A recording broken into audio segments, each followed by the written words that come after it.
Entrepreneurship Development Unit 1. இந்த first யூனிட்டில் ஆண்டர்ப்ரனர்ஷிப்போட meaning என்ன, அதோட இம்பார்ட்டன்ஸ் என்ன, அண்ட் அந்த டேர்ம் எப்படிலாம் எவால்வ் ஆகி வந்திருக்கு, தென் என்னென்ன ஃபேக்டர்ஸ்லாம் ஆண்டர்ப்ரனர்ஷிப்பை அஃபெக்ட் பண்ணுது அப்படிங்கிறதெல்லாம் இந்த வீடியோவில் பார்க்க போகிறோம். ஃபர்ஸ்ட் ஒரு காமன் இன்ட்ரடக்ஷன். ஆண்டர்ப்ரனர்ஷிப் அப்படின்னா இது ஒரு ப்ராசஸ், ஒரு புது பிஸ்னஸை க்ரியேட் அண்ட் மேனேஜ் பண்ணுறதுக்கான ஒரு ப்ராசஸ். இதை எடுக்கிறது மூலமாக இந்த ஆண்டர்ப்ரனர்ஷிப் ஒரு ஆண்டர்ப்ரனர் வந்துட்டு நிறைய ரிஸ்க்கெல்லாம் எடுப்பாங்க. ஒரு புது பிஸ்னஸ் எடுக்காங்க அப்படின்னாலே அவங்களுக்கு இவ்வளோ அமௌண்ட்டு போட வேண்டியது இருக்கும். 15 லட்சம் அவங்களால 10 லட்சம் தான் போட்ட முடியும். பட் அவங்க தாண்டி எக்ஸ்ட்ரா ஒரு 15 லட்சம் போடுற மாதிரி இருக்கும். பட் அவங்க அதை செய்வாங்க, கடன் வாங்குவாங்க, இப்படின்னு ஒரு ரிஸ்க் எடுக்க வேண்டியது இருக்க தான் செய்யும். அதில் இப்போ அந்த பணம் போடுறது மூலமாக அவங்களுக்கு பணம் கிடைக்கும்னு சொல்ல முடியாது, கிடைக்காதுன்னு சொல்ல முடியாது. 2 டைப்பாகவும் எது வேணால் நடக்கலாம். ஆனால் அதை நம்பி அவங்க ரிஸ்க் எடுப்பாங்க. ஸோ ரிஸ்க் எடுத்து அது மூலமாக புது விஷயங்களை அந்த தொழிலுக்குள்ளே கொண்டு வருவாங்க. இதுதான் ஆண்டர்ப்ரனர்ஷிப்போடைய ஒரு இன்ட்ரடக்ஷன் அப்படின்னு சொல்லலாம்.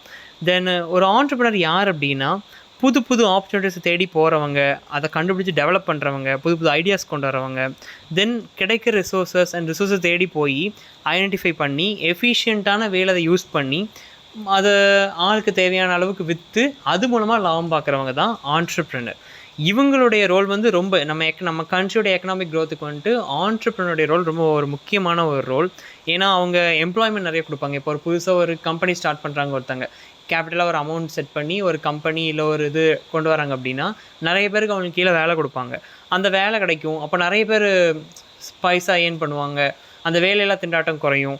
ஒரு புது டெக்னாலஜி வரும். அவங்க புதுசாக இன்னோவேட்டிவாக ஒரு விஷயம் கொண்டு வராங்க அப்படின்னா புதுசாக ஒரு விஷயம் க்ரியேட் ஆகும். அதை வச்சு நிறைய பேர் கொண்டு வராங்க அப்படின்னு சொல்லிட்டு நம்ம கண்ட்ரியோட எக்கனாமிக் க்ரோத்துக்கு ஆண்டர்ப்ரனர்ஸோடைய ரோல் ஒரு வைட்டல் ரோலாகவே இருக்குது. அது மட்டும் இல்லாமல் ஒரு பிஸ்னஸ் ஆரம்பிக்கிறத பற்றி மட்டும் இல்லை ஆண்டர்ப்ரனர்ஷிப் அப்படின்னா, அதை பற்றி மட்டும் இல்லை.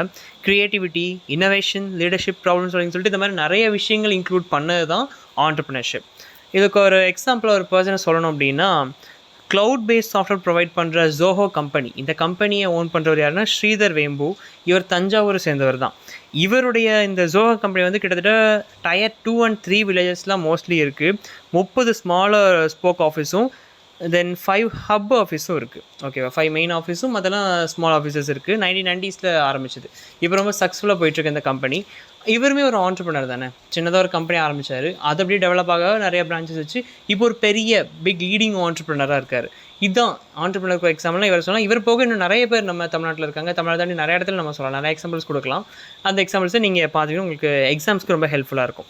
ஸோ ஆண்டர்ப்ரனர்ஷிப்புக்கு ஒரு காமன் இன்ட்ரோ கொடுக்கணும் அப்படின்னா, it's a process of creating and managing a new business by taking risk to earn profits and bring innovation கொண்டு வரது, ரிஸ்க் எடுத்து ஒரு பிஸ்னஸ் ஸ்டடியாக ஆரம்பித்து மேனேஜ் பண்ணி கொண்டு போகிற அந்த ப்ராசஸ் தான் ஆண்டர்ப்ரனர்ஷிப் அப்படின்னு சொல்லுவாங்க. நம்ம ப்ராப்பர் மீனிங்னு பார்ப்போம். இந்த ஆண்டர்ப்ரனர் அப்படிங்கிற இந்த வேர்டு ஒரு ஃப்ரெஞ்ச் வேர்ட், லாட்டினில் ஃப்ரெஞ்ச் வேர்ட். இந்த ஃப்ரெஞ்ச் வேர்டு என்ட்ரப்ரெனர் அப்படின்னு சொல்லிட்டு அந்த நான் ஸ்க்ரீனில் கொடுக்குறேன். அதுக்கு ப்ரொனன்சியேஷன் கரெக்டாக தெரியல. என்ட்ரப்ரெனர் அப்படிங்கிற இந்த வேர்ட்லேருந்து டிரைவ் ஆனதான் ஆண்டர்ப்ரனர். இதோடைய மீனிங் என்னென்னா டு அண்டர்டேக் அப்படிங்கிறது அதோடைய மீனிங். இப்போ ஆண்டர்ப்ரனர்ஷிப்புங்கிறது ஒரு ப்ராசஸ், இது ஆல்ரெடி சொன்னது தான். Process of starting and running a new business by taking risk to make profit and bring new ideas to life. புது ஐடியாஸ் கொண்டு அந்த ஐடியாவை ப்ராசஸ் பண்ணுறதுக்கு அமௌண்ட் போடுவாங்க. ஒன்று அமௌண்ட் அவங்கக்கிட்ட இருக்கும், இல்லைன்னா எங்கேயாவது கடன் வாங்குறது, இன்வெஸ்டர்ஸ் பிடிச்சி அமௌண்ட் போட்டு, இது ரிஸ்க்கு தான். ஏன்னா போட்டது கிடைக்காத ஒரு டவுட் இருக்கும், அதை போட்டு ப்ராஃபிட் எடுப்பாங்க. இதுதான் ஆண்டர்ப்ரனர்ஷிப்போடைய இது ஒரு process of starting and running a new business. Risk எடுத்து ஒரு பிஸ்னஸ் ரன் பண்ணி மேனேஜ் பண்ணி கொண்டு போகிறது தான் ஆண்டர்ப்ரனர்ஷிப்போடைய ஒரு காமன் மீனிங். நான் மேலே சொன்ன அந்த டேர்ம் ஆண்டர்ப்ரனர் அப்படிங்கிற டேர்ம் யார் காயின் பண்ணாங்கன்னா, ரிச்சர்ட் கேண்டிலான் அப்படிங்கிற ஒருத்தர் தான் காயின் பண்ணார். தென் நம்ம ஆப்பர்ச்சுனிட்டிஸ் உருவாக்குறது மட்டும் ஆண்டர்ப்ரனர்ஷிப் இல்லை. நம்ம ஒரு தொழில் தொடங்கி அது கீழே ஆட்களை வேலைக்கு வைக்கிறது மட்டும் ஆண்டர்ப்ரனர்ஷிப்னு சொல்ல முடியாது. ஆப்பர்ச்சுனிட்டிஸ் தேடி போகிறதும் ஐடென்டிஃபை பண்ணுறதுமே ஆண்டர்ப்ரனர்ஷிப் இந்த கேட்டகரி கீழே தான் வரும். நம்மக்கிட்ட க்ரியேட்டிவிட்டி இருக்கணும், இன்னோவேட்டிவ் அந்த ஐடியாஸ்லாம் இருக்கணும், இதெல்லாம் ரொம்ப முக்கியம். தென் நிறைய ஆப்பர்ச்சுனிட்டிஸ் இருக்குது நம்மளை சுற்றி, அதெல்லாம் தேடி போனால் சக்ஸஸ் நம்மளை தேடி வரும். ஸோ ஆண்டர்ப்ரனர்ஷிப் அப்படிங்கிறது நம்ம ஒரு பிஸ்னஸ் ஸ்டார்ட் பண்ணி அப்படின்னு சொல்ல முடியாது. நிறைய ஆப்பர்ச்சுனிட்டிஸ் இருக்குது, அதை தேடி போய் அதில் சஸ்டைனபிலிட்டியோடு இருந்து சக்ஸஸ் அடைஞ்சால் அவங்களையுமே ஒரு ஆண்டர்ப்ரனர் சொல்லலாம், தப்பு கிடையாது. ஸோ க்ரியேட்டிவிட்டி ரொம்ப இதுக்கு முக்கியம். அந்த க்ரியேட்டிவிட்டி யூஸ் பண்ணி தான் நமக்கு சொசைட்டிக்கும் ஒரு பெனிஃபிட் கிடைக்கும், நமக்கும் அதில் பெனிஃபிட் கிடைக்கும், ப்ராஃபிட் நமக்கும் கிடைக்கும், நம்ம சொசைட்டிக்கும் அது மூலமாக எக்கனாமிக் க்ரோத் வருது இல்லை. ஸோ நம்ம இந்தியன் எக்கனாமியில் ஒரு முக்கியமான ரோல் ஆண்டர்பிரினர்ஸ் ப்ளே பண்ணுறாங்க. ஸோ அப்படி இருக்க சொசைட்டிக்குமே அது பெனிஃபிட்டாக இருக்கும். நம்மளுடைய க்ரியேட்டிவிட்டி 2 விதத்தில் நமக்கு உதவும் அப்படின்னு கொடுத்துருக்கு. தென் இதோட இம்பார்ட்டன்ஸ்னு பார்த்தோம் அப்படின்னா கிரியேட்ஸ் எம்ப்ளாய்மெண்ட். இது இது நமக்கு ஒரு தொழில் கிடச்சி நமக்கு ப்ராஃபிட் கிடைக்கிது. அதே மாதிரி நம்ம கீழே நிறைய பேரை வேலைக்கு வைப்போம், அவங்களுக்கும் என்ன கிடைக்கும், சம்பளம் கிடைக்கும். அது மூலமாக எக்கனாமிக் க்ரோத் அது கொஞ்சம் கூடும். ஸோ நிறையா வேலை இல்லாதவங்களுக்கு ஒரு ஆப்பர்ச்சுனிட்டி கிடைக்கும், அவங்களுக்கு ஜாப் கிடைக்கும். புது வெஞ்சர் நம்ம ஸ்டார்ட் பண்ணோம்னா அவங்களுக்கு ஜாப் கிடைக்கும். இது ஃபஸ்ட்டு கிரியேட்ஸ் எம்ப்ளாய்மெண்ட்டு. 2வது ப்ரமோட்ஸ் எக்கனாமிக் க்ரோத்து. இது நம்ம முதலே பார்த்த மாதிரி எந்த ஒரு ப்ரொடக்ஷனோ எந்த ஒரு இதில் நம்ம உள்ள ஒரு இண்டஸ்ட்ரிக்குள்ளே நம்ம போனாலும் இண்டஸ்ட்ரி தொடங்கினாலோ அது மூலமாக வந்துட்டு ஒரு க்ரோத் இருக்க தான் செய்யும். இப்போ நான் ஒரு கம்பெனி தொடங்குறேன் அப்படின்னா நான் சொன்ன மாதிரி நிறைய பேருக்கு வேலை கொடுப்பேன், வேலை கிடைக்குது. அப்போ வேலையில்லா திண்டாட்டம் குறையும், சம்பளம் கிடைக்கும். இந்த மாதிரி இதெல்லாம் வரும்போது எக்கனாமிக் க்ரோத் நல்லா கூடிகிட்டே தான் போகும் நம்ம கண்ட்ரிக்கு. ஸோ ஆண்டர்பிரினர்ஸ் வருகை கூட கண்ட்ரியோட எக்கனாமிக் க்ரோத் வளர தான் செய்யும். Encourages innovation. இந்த ஆண்டர்பிரினர்ஷிப்புக்கு வந்து இன்னோவேஷன் கிரியேட்டிவிட்டி ரொம்ப முக்கியமான ஒரு ஸ்கில்ஸ்னு சொல்லலாம். ஆண்டர்பிரினர்ஸ்க்கு ஒரு புது ஐடியா இன்ட்ரடியூஸ் பண்ணுறது மூலமாக நிறைய ஸ்ட்ராட்டஜிஸ் புதுசு வரும், டெக்னாலஜி புதுசாக வரும். நம்ம நார்மல் லைஃப் வந்து இம்ப்ரூவ் ஆகும்னே சொல்லலாம். ஏன்னா நம்ம சொல்கிறோம் நிறையா விஷயங்கள் வந்து நம்மளை வந்து வீட்டுக்குள்ளே தான் உட்கார விடுது, நிறைய விஷயத்த டீகேட் தான் பண்ணுது இப்போ வளர டெக்னாலஜி அப்படின்னு சொல்கிறோம். ஆனால் நம்ம லைஃப் ஸ்டைல் இம்ப்ரூவ் ஆகும். உண்மையிலேயே புது விஷயங்கள் நம்ம கண்டுபிடிக்க. ஃபார் எக்ஸாம்பிள் இப்போ ஜொமேட்டோ இந்த மாதிரிலாம் சொன்னால் அதை கண்டுபிடிச்ச அந்த கம்பெனிக்காரனே ஒரு ஆண்டர்பிரினர் தானே. அவன் வந்து யோசிச்சிருப்பான், மக்களுடைய இந்த ஒரு இதை யூஸ் பண்ணி அவங்க வெளியே போய் வாங்குறது கஷ்டமாக இருக்கும் அப்படின்னு சொல்லிட்டு அதான் அவன் ஒரு ஐடியாவை யூஸ் பண்ணி அவன் இப்போ வீட்டுக்கே வந்து டெலிவரி பண்ணுற மாதிரி ஒரு இதை கொண்டு வந்தான். இப்போ பல பேருக்கு அது ஒரு ஆப்பர்ச்சுனிட்டியாக இருக்குது. நிறைய பேர் அது மூலமாக நிறைய ஏர்ன் பண்ணிகிட்ருக்காங்க. ஸோ இது மூலமாக எக்கனாமிக் க்ரோத் கூட தான் செய்யும் அப்படின்னு சொல்லலாம். தென் நம்ம லைஃப் ஸ்டாண்டர்டுமே கூட தான் செய்யும்னே சொல்லலாம். இதை ஒரு ஆஸ்பெக்டில் பார்த்தா அப்படின்னு சொல்லலாம், ஒரு ஆஸ்பெக்டில் இது ஒரு நெகட்டிவாகவும் சொல்லலாம். பட் நம்ம இதில் பாசிட்டிவ் மட்டும் எடுத்தாலே போதும். நம்ம பீப்புளுடைய லைஃப் ஸ்டைல் என்ஹான்ஸ் ஆகும். இது போக நிறைய எக்ஸாம்பிள்ஸ் நம்ம சொல்லிகிட்டே போகலாம் அதுக்கு. தென் டெவலப் சொசைட்டி எப்படி டெவலப் பண்ணு அப்படின்னு பார்த்தோம் அப்படின்னா ஆண்டர்பிரினர்ஸ் வந்துட்டு சோஷியல் ப்ராப்ளம்ஸுமே சால்வ் பண்ணுவாங்க. ஒரு பெரிய ஸ்டேட்டஸ் போயிட்டாங்க அப்படின்னா இந்த சோஷியல் ப்ராப்ளம்ஸ், சொசைட்டியில் வர நிறைய ப்ராப்ளம்ஸ்க்கு ஹெல்ப் பண்ணுற மாதிரி. ஏன்னா இப்போ நிறைய பெரிய ஆண்டர்பிரினர்ஸ் பார்ப்போம், அவங்க நிறைய டொனேட் பண்ணுவாங்க, தென் சொசைட்டியில் வர ப்ராப்ளம்ஸ்க்கு தீர்வு சொல்லுவாங்க. இந்த மாதிரியும் பெரிய ஸ்டேட்டஸ்க்கு போயிடுவாங்க. ஸோ ஆண்டர்பிரினர்ஸ் சொசைட்டியை டெவலப் பண்ணுறக்கும் ஹெல்ப் பண்ண தான் செய்கிறாங்க. ஸோ இந்த மாதிரி ரீசன்ஸ்க்காக தான் ஆண்டர்பிரினர்ஷிப் ரொம்ப முக்கியம் அப்படின்னு சொல்லி கொடுத்துருக்கு. எம்ப்ளாய்மெண்ட் மற்றவங்களுக்கு கொடுக்குறாங்க, அவங்களுக்கும் ப்ராஃபிட், சொசைட்டிக்கும் ப்ராஃபிட் இருக்குது. தென் எக்கனாமிக் க்ரோத், கண்ட்ரியோட எக்கனாமிக் க்ரோத் கூடுது, அந்த வளர்ச்சி அடையுது. என்கரேஜஸ் இன்னோவேட்டிவ் ஐடியாஸ் நிறைய வருது, புதுசாக அவங்க நிறைய விஷயங்கள் கொண்டு வராங்க, டெக்னாலஜிக்கெலாம் நிறையா கொண்டு வராங்க. இது இம்ப்ரூவ்ஸ் லிவிங் ஸ்டாண்டர்ட்ஸ், நம்ம லைஃப் ஸ்டாண்டர்டே மாறுது, நிறைய பேருடைய வாழ்க்கை தரம் உயருது. தென் டெவலப் சொசைட்டிக்கும் அது பெனிஃபிட்டாகவே இருக்குது அப்படின்னு சொல்லி தான் கொடுத்துருக்கு. இதெல்லாம் தான் ஆண்டர்பிரினர்ஷிப்போடைய importance. Then evolution of the term entrepreneurship. இந்த டேர்ம் எப்படிலாம் யாரால் காயின் பண்ணப்பட்டது, தென் இப்போ எப்படி இவால்வ் ஆகி வந்திருக்கு அப்படிங்கிறத இதில் பார்க்க போகிறோம். யார் காயின் பண்ணதுன்னு ஆல்ரெடி நம்ம பார்த்துட்டோம். ஆண்டர்பிரினர் அப்படிங்கிற டேர்மை காயின் பண்ணது ரிச்சர்ட் கேண்டிலான் அப்படின்னு சொல்லி பார்த்தோம். அது ஒரு ஃப்ரெஞ்ச் வேர்டு, அதுலேருந்து டிரைவான வேர்டு தான் இந்த ஆண்டர்பிரினர். மீனிங் என்னென்னா டு அண்டர்டேக் அப்படிங்கிறது தான் மீனிங். இப்போ அவர் கொடுத்த அந்த ரிச்சர்ட் கேண்டிலன் கொடுத்த ஒரு காமன் டெஃபினிஷன் இதுக்கு பார்ப்போம். தென் ஒவ்வொரு செஞ்சில் யாரெல்லாம் என்ன சொல்லியிருக்காங்க, தென் லாஸ்ட்டாக இப்போ ஆண்டர்பிரினர்ஷிப் எந்த ஸ்டேட்டஸில் இருக்குது அப்படிங்கிறத பார்க்கலாம். அந்த எவல்யூஷன் தான் பார்க்க போகிறோம். ரிச்சர்ட் கேண்டிலனை வந்து ஃபாதர் ஆஃப் ஆண்டர்பிரினர்ஷிப் தியரி அப்படின்னு சொல்லுவாங்க. அவர் கொடுத்த ஒரு காமன் டெஃபினிஷன் ரொம்ப முக்கியமான ஒன்று. An entrepreneur is the agent who buys means of production at certain prices in order to combine into a product that he is going to sell at prices that are uncertain at the moment at which he commits himself to his costs. அதாவது entrepreneur அப்படிங்கிறவர் வந்து இவர் சொல்லியிருக்க விஷயத்தில் அந்த core ட்ரக்ஸன் அப்படின்னா entrepreneur அப்படிங்கிற ஒரு ரிஸ்க் எடுக்கிறவங்க. அவங்க வந்து ரிசோர்ஸஸை ஒரு விலையில் வாங்கி அதை ஒரு நிலையில்லாத ஒரு விலையில் தான் விற்கவுமே செய்கிறாங்க. ஏன்னா இவங்க ஒரு ரேட்டுக்கு வாங்கி அதை ஒரு நிர்ணயம் பண்ணாத ஒரு விலைக்கு தான் விற்காங்க. அப்போ அதுவுமே ஒரு ரிஸ்க் டேக்கிங் தான், ரிஸ்க் எடுக்க தான் செய்கிறாங்க. எடுத்து விற்று அது மூலமாக அவங்க லாபம் பார்க்குறாங்க அப்படின்னு தான் கொடுத்துருக்கு. ஸோ இது வந்து 17th to 18th century அந்த டைமில் தான் இந்த டேர்மை காயின் பண்ணியிருக்காரு இவர். அதுக்கு முன்னாடி ஆண்டர்பிரினர்ஷிப் இல்லையான்னு கேட்டால் அதெல்லாம் இருந்திருக்கு. பட் அந்த டேர்ம் வச்சு தான், அந்த டேர்மோட எவல்யூஷன் மட்டும் தான் நம்ம கேட்டிருக்கிறதுனால அந்த டேர்மை காயின் பண்ணதுலேருந்து நம்ம பார்க்குறோம். ஸோ இந்த origin 17th to 18th century அந்த பீரியடில் தான் இவர் இந்த டேர்மை காயின் பண்ணியிருக்காரு. காயின் பண்ண இவர் வந்து 1680 to 1734 வரைக்கும் வாழ்ந்த ஒரு பர்சன். ஓகேவா? இவர் இதில் என்ன சொல்லியிருக்காரு ஒரு எக்ஸாம்பிளோட பார்த்தோம்னா, இவர் ஒரு பேக்கர் தான். ஓகேவா? ஸோ ஒரு பேக்கரி வச்சு ஒரு எக்ஸாம்பிள் பார்க்கலாம். எப்படின்னா இப்போ ஒரு பேக்கரி இருக்குது, புதுசாக ஸ்டார்ட் பண்ணுறாங்க. அங்கே வந்து மாவு, அந்த க்ரீம் அதெல்லாம் செய்கிறக்கான எல்லா இன்க்ரீடியன்ஸும் வாங்கிட்டாங்க. தென் கடைக்கு ரெண்ட்டு, ஆட்கள் கூலி இதெல்லாம் கொடுத்துட்டாங்க. இதுக்கெல்லாம் அவங்க தான் பைசா போட்டு கொடுத்துட்டாங்க, எல்லாத்தையும் செஞ்சுட்டாங்க. இப்போ அவங்க நாளைக்கு கேக் விற்கணும். இப்போ அந்த கேக் நல்லா இருந்து விற்று நல்லா டிமாண்டாக போச்சுன்னா அவங்க போட்ட பணத்தை எடுத்துடலாம். நல்லா டிமாண்டாக போச்சுன்னா ரேட்டு ஏற்றி போட்டால் கூட அவங்களுக்கு நல்ல லாபம் தான் கிடைக்கும். கரெக்டாக? இப்போ அந்த கேக் 100 ரூபா நல்லா டிமாண்டாக விற்கிது.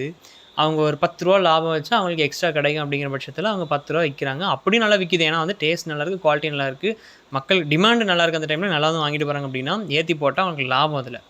ஆனால் அதுவே அந்த கேக் வந்து 100 ரூபாய்க்கு வச்சே போகலை, பெருசாக மக்கள் வாங்கலை.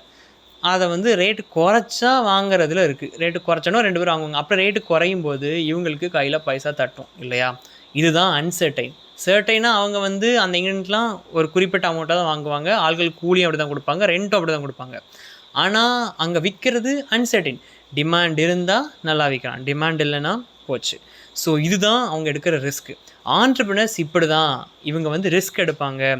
ஒரு ரிசோர்ஸஸ் வாங்கி அதை இப்படிலாம் பண்ணி அன்சர்டைனான இதில் தான் நம்பி இது பண்ணுவாங்க. அது மூலமாக தான் அவங்க ப்ராஃபிட் பார்ப்பாங்க. ஸோ ரிஸ்க் எடுக்கிற ஒரு தான் அந்த ஆண்டர்ப்ரினர்ஷிப் அப்படிங்கிற மாதிரி.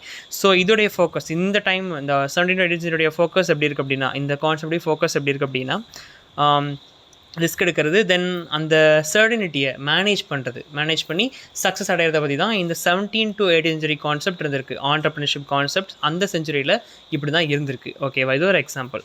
தென் 2வது 19th செஞ்சுரியில் பார்த்தோம் அப்படின்னா, ஜீன் பாப்டிஸ்டி சே அப்படிங்கிற ஒருத்தருடைய டெஃபினேஷன் முக்கியமான ரோல் ப்ளே பண்ணது.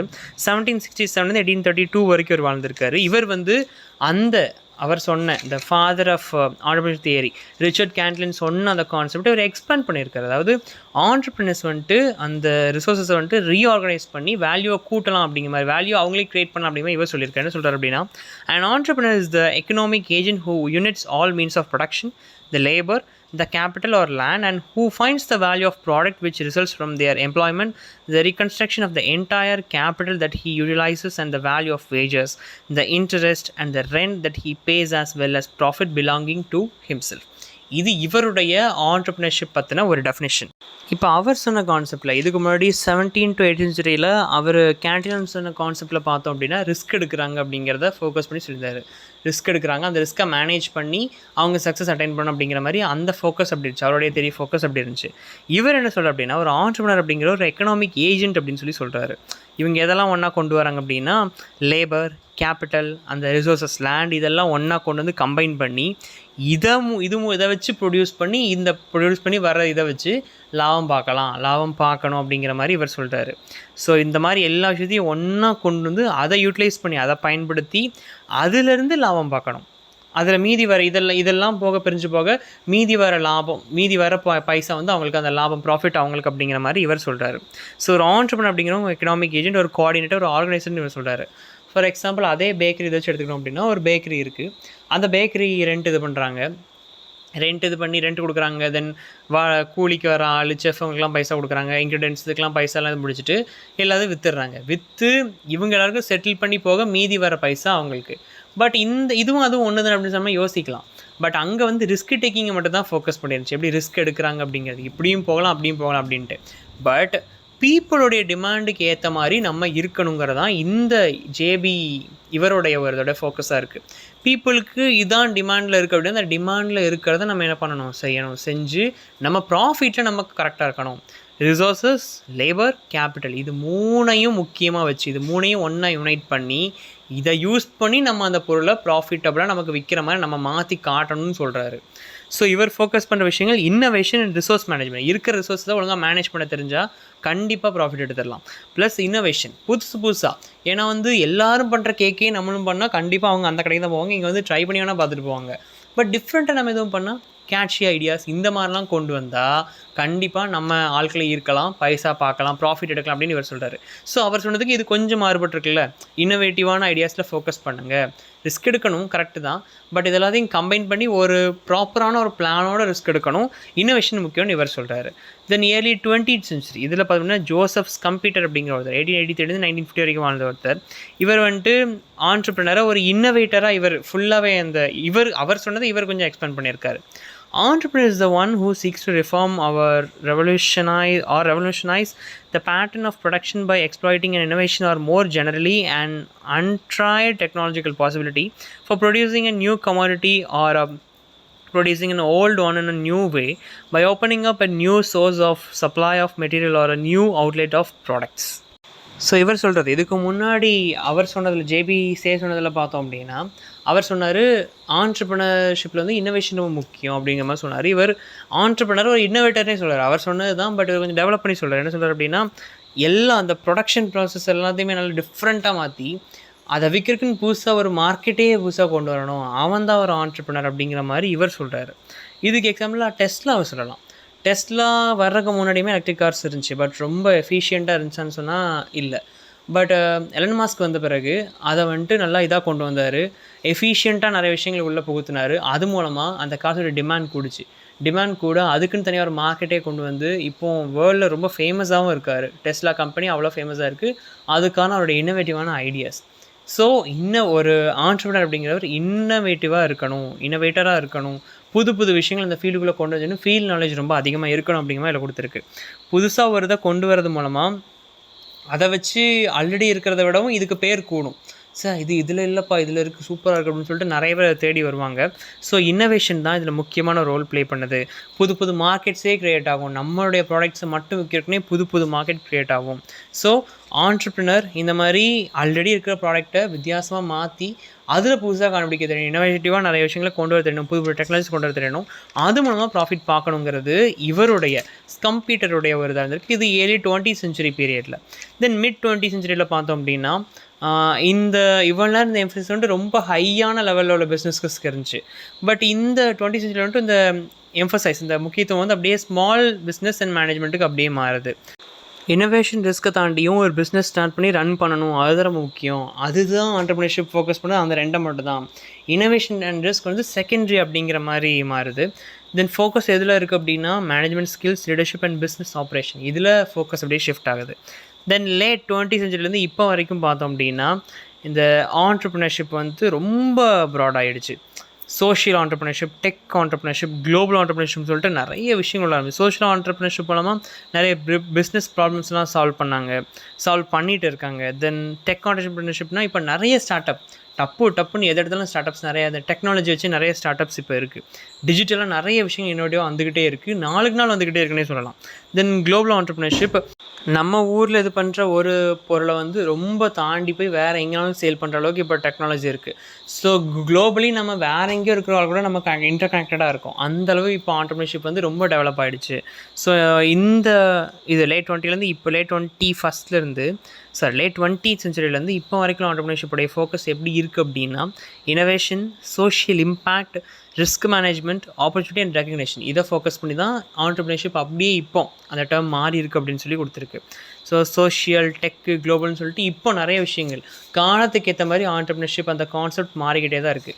பிகினிங்கில் பார்த்தா எப்படி கொடுத்துருந்தாங்க அப்படின்னா ஜஸ்ட் ஒரு ரிஸ்க் டேக்கர் தான் ஆண்டர்ப்ரனர் அப்படின்ட்டு இருந்துச்சு. அதிலேருந்து இப்போ எவ்வளோ தூரம் இருந்துச்சுன்னா ரிஸ்க் இன்னோவேஷனுக்கு முக்கியத்துவங்கிறத தாண்டி சொசைட்டியில் அந்த ப்ராப்ளம் சால்விங், ஸ்டார்ட் அப்பு, இன்டலெக்சுவல், இது சோஷியல் இம்பாக்ட், இன்வெர்ட்னு சொல்லிட்டு நிறைய விஷயங்கள் வந்துருச்சு.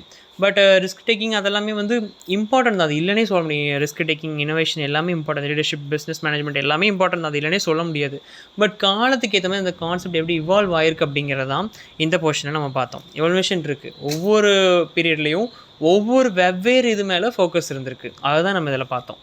தென் லாஸ்ட்டாக ஃபேக்டர்ஸ் இன்ஃப்ளூயன்சிங் ஆண்டர்ப்ரனர்ஷிப்பில் என்னென்ன ஃபேக்டர்ஸ்லாம் இன்ஃப்ளூயன்ஸ் பண்ணுது நிறைய இருக்குது. இது வந்து ஒரு இதுன்னு குறிப்பிட்டோம்னா நிறைய ஃபேக்டர்ஸ் இருக்குது. சிலது இன்கரேஜும் பண்ணும், சிலது டிஸ்கரேஜுமே பண்ணும். அது வந்து அந்த ஒரு சிங்கிள் பர்சனோட டெசிஷன் தான். ஸ்டார்ட் பண்ணி மேனேஜ் பண்ணி கொண்டு போகிறது, பிஸ்னஸை கொண்டு போகிறது வந்து ஒரு பர்சனோட டெசிஷன் தான். அதை இன்ஃப்ளூயன்ஸ் பண்ணுறது தான் நிறைய காரணங்கள் இருக்குது.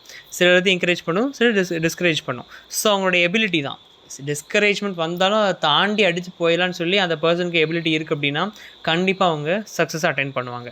ஃபஸ்ட்டு சைக்காலஜிக்கல் ஃபேக்டர்ஸ், இது வந்து பர்சனல் ட்ரைட்ஸ், எல்லாமே அவங்க தானே யோசிக்கிறது, அவங்களுடைய பிஹேவியர் தான். இப்போ நான் வில்லிங்காக இருக்கேன், இந்த இதில் நான் 10 லட்சம் போடுறேன் அடிப்பேன்னு சொல்லி வில்லிங்காக இருக்கேன்னா என்னை யாராலையும் எதுவுமே பண்ண முடியாது. பர்சனலாக நானே பயத்தில் இருக்கேன், இல்லை 10 லட்சம் எடுக்கிறதே கஷ்டம், நான் எப்படி ஜெயிச்சுக்கிடுவேன், முடியாது அப்படின்னு நான் பயந்துட்டேன் அப்படின்னா அவ்வளோதான். என்ன நினச்சாலும் என்னால் என்ன பண்ண முடியாது, ஜெயிக்க முடியாது. ஸோ இது வந்து மைண்ட் செட் அண்ட் பிஹேவியரை பொறுத்தது. இந்த சைக்காலஜிக்கல் ஃபேக்டர்ஸ் அப்படிங்கிறது என் மைண்ட் செட் அண்ட் பிஹேவியர் பொறுத்தது. இது வந்து risk taking ability, innovativeness, achievement, self confidence, responsibility for one's own success எல்லாம் இந்த கான்செப்ட்டுக்கு கீழே தான் வரும். ஓகேவா? ஸோ இந்த ரிஸ்க் டேக்கிங், இன்னோவேட்டிவ்னஸ், அச்சீவ்மெண்ட் இந்த மாதிரி ட்ரைட்ஸ்லாம் ஒரு ஆண்டர்ப்ரனருக்கு இருக்குது அப்படின்னா அவங்க வந்து புது புது ஆப்பர்ச்சுனிட்டிஸ் தேடி போவாங்க, ரிஸ்க் எடுப்பாங்க, எந்த சேலஞ்ச் வந்தாலும் அந்த தடையை தாண்டி ஜெயிச்சு காட்டுவாங்க. இந்த ட்ரைட்ஸ்லாம் இருந்தால் அவங்க ஜெயிச்சிருவாங்க. இந்த ட்ரைட்ஸ்லாம் இல்லை அப்படின்னா சைக்கலாஜிக்கலாக அவங்களே ஒரு ட்ராமாக்குள்ளே மாட்டிக்கிட்டு அவங்களால முன்னேற முடியாது. ஃபார் எக்ஸாம்பிள், ஒரு பர்சன் வந்து அவருடைய ஐடியாவில் முழுக்க நம்பிக்கையில் இருக்கார், நான் ஜெயிப்பேன், என்னால் முடியும்னு சொல்லிட்டு எது வந்தாலும் பார்த்துக்குவேன்னு சொல்லியிருக்காரு அப்படின்னா அவர் கண்டிப்பாக அந்த நினைக்கிற பிஸ்னஸில் சக்ஸஸ்ஃபுல்லாக மாறுவார். எடுக்கிற முடிவில் கண்டிப்பாக சக்ஸஸ் அவருக்கு கிடைக்கும், கண்டிப்பாக கிடைக்கும். அவர் பயந்தாருன்னா ஜெயிக்க முடியாது அப்படின்னு சொல்லி கொடுத்துருக்கு. தென் சோஷியல் ஃபேக்டர்ஸ்ன்னு பார்த்தோம் அப்படின்னா இது வந்துட்டு இந்த family, friend, society and culture இதெல்லாம் எப்படி ஆண்டர்ப்ரனர் பிஹேவியரை மாற்றுது அப்படிங்கிறது, எப்படிலாம் ஷேப் பண்ணுது அப்படிங்கிறதான் இந்த இதில் பார்க்க போகிறோம். இப்போ ஒரு சப்போர்ட்டிவான ஃபேமிலி பேக்ரவுண்ட் அண்ட் கைடன்ஸ் கிடைக்குது, மென்டர்ஸ் இருக்காங்க, நம்ம ஃப்ரெண்ட்ஸ் நல்லா ஹெல்ப் பண்ணுறாங்க, நல்ல நமக்கு நாலேஜ் இருக்குது, எஜுகேஷன் இருக்குது அப்படின்னா நம்ம மோட்டிவேட் ஆகி நல்ல ஒரு ஆண்டர்ப்ரனராக வளர்க்க அது ஹெல்ப் பண்ணும். தென் கல்ச்சர், நம்மளோட இருக்க சொசைட்டியே வந்து நம்மளை வந்து நிறைய விஷயங்கள் இதெல்லாம் செய்யலாம் தப்பு இல்லை, நீ நம்ம இதில் இதெல்லாம் செய்யலாம், நம்ம இதில் எல்லாம் செய்யக்கூடாதுன்னு சொல்லிட்டு, ஏன்னா சில இடத்துல வந்துட்டு இங்கே இதெல்லாம் செய்யாதப்பா, நம்ம ஊருக்கு இந்த கடைலாம் போடக்கூடாது அப்படின்னு நிறைய தடைகள் இருக்கும். அந்த கல்ச்சருக்குள்ளே இதெல்லாம் செய்யலாம் சொல்லி சொல்லுவாங்க. பட் அந்த பிரச்சனைகள்லாம் இல்லாமல் இதெல்லாம் நீ செய்யலாம் பிரச்சனை சொல்லிட்டு நம்மளை ஊக்குவிக்கிற ஒரு சொசைட்டி இருக்குது அப்படின்னா கண்டிப்பாக ஒரு நல்ல ஒரு ஆண்டர்ப்ரனர் உருவாகிறதுக்கு சான்ஸ் இருக்குது. ஃபார் எக்ஸாம்பிள், ஒரு ஸ்டூடெண்ட் அவன் வந்துட்டு நல்ல ஒரு நாலேஜோடு இருக்கான், அவங்க அப்பா அம்மா பிஸ்னஸ் நாலேஜ் நல்லா அவங்களுக்கு இருக்குது, அவன் ஃப்ரெண்ட்ஸுக்கு இருக்குது, அவன் படிக்கிற ஸ்கூல்லேயும் நல்ல டீச்சர்ஸ் இருக்காங்க, மென்டார் நல்லா கிடைக்கிறாங்க, இப்படியெல்லாம் இருக்குது அப்படின்னா அவன் கண்டிப்பாக ஒரு நல்ல ஒரு பிஸ்னஸ் மேனாக வருவான். ஓகேவா? இது சோஷியல் ஃபேக்டர்ஸ்க்கு ஒரு எக்ஸாம்பிள். தென் எக்கனாமிக் ஃபேக்டர்ஸ், இது வந்துட்டு financial and market conditions base பண்ணது. எப்படி சொல்கிறதுனா, சிலர்கிட்ட வந்துட்டு கேபிட்டல் இருக்கும், சிலர்கிட்ட இருக்காது. அப்போ கேபிட்டல் இருக்குது அப்படின்னா அவங்களுக்கு பிரச்சனை இல்லை, அவங்க போட்டு எடுப்பாங்க. அதுவும் கேபிட்டல் இருக்கிறவங்க நல்லா பணம் நிறைய புழங்குற பார்ட்டிஸ்னால் அவங்களுக்கு பிரச்சனையே கிடையாது. இதே கேபிட்டல் இல்லாதவங்க அப்படின்னா அவங்க வந்து தேடி போய் அலையணும், ரொம்ப கஷ்டப்படணும், அப்படி சில ப்ராப்ளம்ஸ் இருக்குது. இந்த மணி ரிலேட்டட் ப்ராப்ளம்ஸ்லாம் இந்த எக்கனாமிக் ஃபேக்டர்ஸ் கீழே வரும். தென் கவர்மெண்ட்டுமே நிறையா லோன்ஸ் கூட கொடுக்குறாங்க. நம்ம நல்ல ஒரு பர்ஃபெக்டான ஐடியாவை ப்ரப்போஸ் பண்ணோம் அப்படின்னா அந்த ஐடியாஸ்க்கு ஏற்ற மாதிரி ரொம்ப லோ இன்ட்ரெஸ்ட் லோன்ஸ் இதெல்லாம் கவர்மெண்ட் நிறைய பாலிசிஸுமே இருக்குது. ஸோ இந்த மாதிரி ஃபேவரபிளான எக்கனாமிக் கண்டிஷன்ஸ்லாம் இருந்துச்சு அப்படின்னா ஆண்டர்ப்ரனர்ஸால் வளர முடியும். அந்த கண்டிஷன்ஸ்லாம் சுற்றி இல்லைன்னா வந்து அவங்களுக்கு ஒரு தடையாகவே இருக்கும். ஏன்னா பைசா இருக்கிறவங்களால மட்டும் தான் முன்னேற முடியும். வேறு பைசா இல்லாதவங்க வந்து நமக்கு எதுவுமே வசதிகளே இல்லை, செய்ய முடியும்னு சொல்லிட்டு அவங்க வந்து முடங்க தான் செய்வாங்க. ஸோ நிறைய இந்த மாதிரி ஆப்பர்ச்சுனிட்டிஸ், எக்கனாமிக் ஆப்பர்ச்சுனிட்டிஸ் நிறைய இருக்குது அப்படின்னா க்ரோத் கண்டிப்பாக கிடைக்கும்.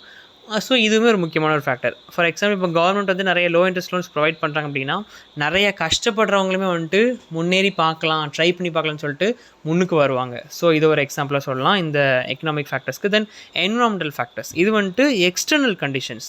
இது இப்படி இந்த எக்ஸ்டர்னல் கண்டிஷன்ஸ்லாம் எப்படி ஆண்டர்ப்ரனர்ஷிப்பை வந்து இன்ஃப்ளூயன்ஸ் பண்ணுது அப்படிங்கிறத பார்க்க போகிறோம். Political stability, technological development, competition, availability of natural resources and social trends.